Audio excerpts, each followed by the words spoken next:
Hey there guys, it's John J57 here, and I am back in action. For the past few days, I've had an infection that came in about a day and a half, and then it ruptured a hole inside of my eardrum. Not inside of my eardrum, but in my ear, somewhere around my eardrum. I think it's a membrane that covers it. I don't know a lot about the ear or how it works inside, but that's my general understanding of what the problem I had is. There's a hole somewhere inside of my ear.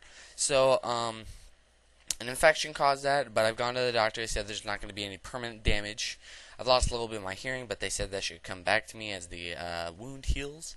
And at first it was pretty bad, and the reason I wasn't uploading videos because of this is I really couldn't move my mouth without going into severe pain. I couldn't touch the side of my face, so I couldn't wear my headset without going through severe pain. So after a few days of that happening, as you see, I'm talking. I have my headset back on, so it still hurts pretty bad, but when I take some medicine that the doctor gave me and I don't feel all that bad. It still hurts a little bit from time to time, but for now it's good, and I should be fully healed in about 2 weeks. Now back onto the target video. GDI-Soldier, he's actually right there playing on where I learned the suggestion from. GDI-Soldier asked me for a soldier. I think it's GDI-Soldier, at least. It was him. GDI-Soldier asked me on the Asylum, a server that I moderate sometimes, about a video for attachments, because he didn't quite understand exactly what he should be using across a variety of weapons. So he wanted me to do a general video explaining attachments. So shout out to him for being my first suggester. Okay, so onward. This is under the assumption that you think that the Pt.1 is CQC, the M60 is mid-range, and M27 that we will be using will be suited and equipped for long range, even though it could be done for more. So that's just going to be the basic layout. So this is a CQC gun, high damage, close quarters, not very high recoil, not very good for long range unless you're a pro like my buddy Zanik is, which you also saw him down there with GDI. He is a pro with this thing in the M145. He will outdo me any day of the week with this gun, no matter what gun I'm using. So if you're good at it, you probably don't need this video, but you can use pretty much any gun you want, even if it's close quarter guns at any range if you master it. So that's just for you guys who say, love the RPK and want to use it at any range. If you get good at it, you can use it at any range. Zanik is living proof. Okay, so onward to scopes. Scopes are very simple. I'm going to go over them pretty much once heavily, and then very lightly over the next few guns. Scopes are, it's really a decision between scope, sight, or iron sights. Since there are only two sights, that's not a very varied decision. But RPK-74, for instance, has a 0.4 ADS time, and the M60, for instance, has a 0.2 aim down sight time, which means that it's aiming down sight in half the time the RPK-74 can with its iron sights, assuming they're both using iron sights. So in that instance, obviously, when you're using the M60, the draw time is going to be faster, so you stand a lot more chance in CQC, and so on and so forth. The faster draw time, the faster you can get on your enemy. But the difference here is actually the RPK-74. Its advantage is hipfire. M60 does not have good hipfire. This one does. More on that later. With the scopes, holographic sight gives you 0.4 ADS time, and that is your set time. So for instance, if I put this on the M60, the M60's new ADS time would be 0.4, not 0.6, if it were added on.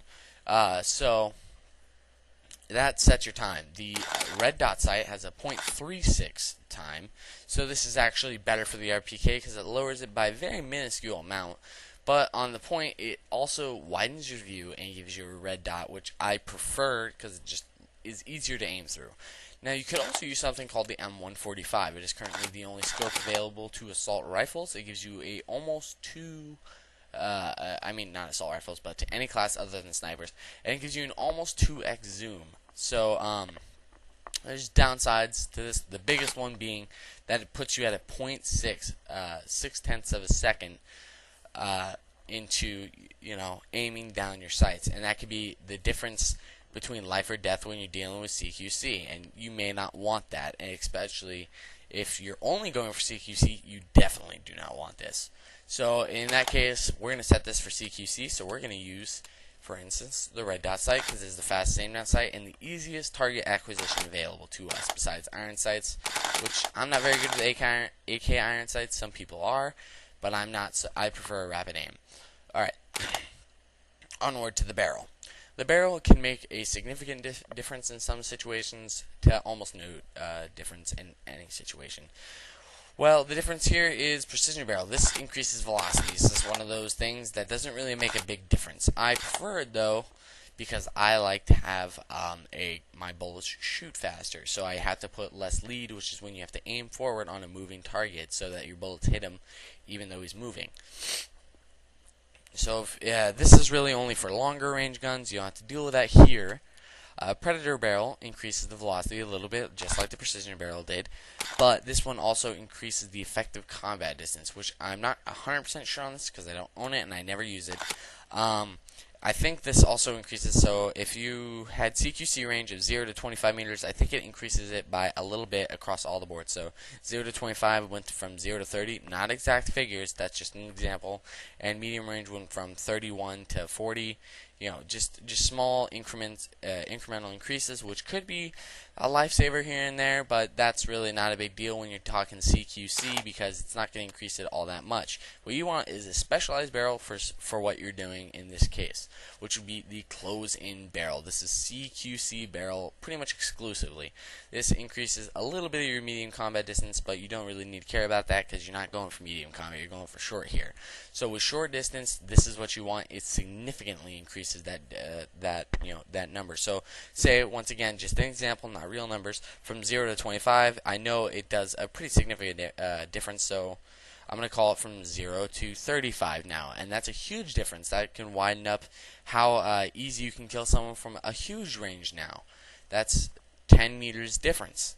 So that can mean the difference between life and death in a lot of situations, because 10 meters is a huge distance and it really creates a circle around you of death that you can have. So I don't have that, so I'm going to use heavy barrel just for even though I'm suggesting you use closing barrel. Stupid plane.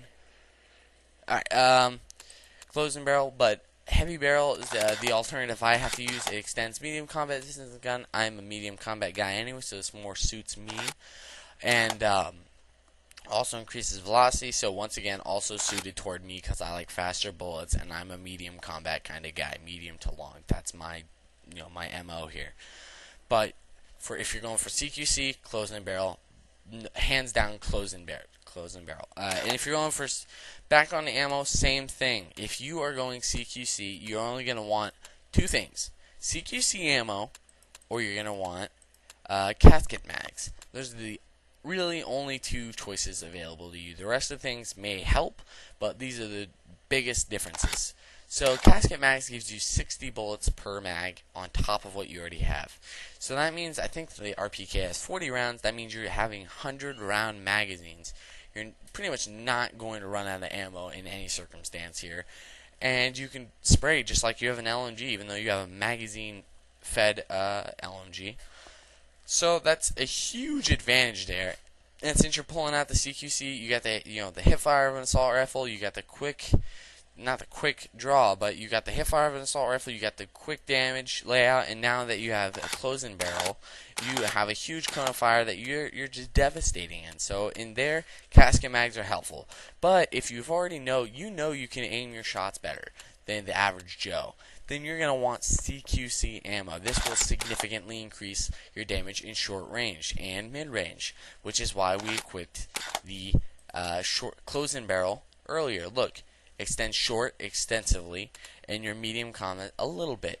So look, medium range combat a little bit, but extensively increases that short combat. That's where you're going to want to be.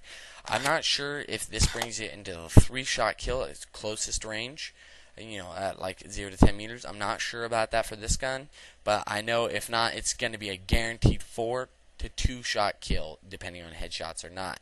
So that is a huge bonus, because a lot of guns could be 5. In some guns cases, it can be 6 shots to kill in close range. So that could be the difference between winning a fight and losing a fight. But this also, keep in mind, you do not have the the ammo that the casket mags do. You can't just spray. You have to be able to aim your shots a little bit better. And if you're facing multiple targets at one time, that could be a problem if you don't have the best of aim. Which is why, if you're not that good at aiming, I recommend casket mags just for a while. Don't buy them. Pretty much just rent them because they're extremely cheap. And then get CQC ammo in, later, because that will help you in the long run. Because eventually you will learn how to aim to the point at which CQC ammo will benefit you to the where I'm talking about. So next we move on to stock. There's Thunderbolt, which is exclusively vertical. I think it does a little bit of side, but almost negligible. And Stabilized does exactly the opposite, almost exclusively side-to-side recoil, but almost no vertical. So that would be for, if you really can't manage side-to-side. Most people can't manage side-to-side recoil. It's almost impossible if it's bouncing left and right. You can't predict that. So Stabilized is usually preferred by a lot of players. That way, because you can always pull down on your mouse, very predictable recoil.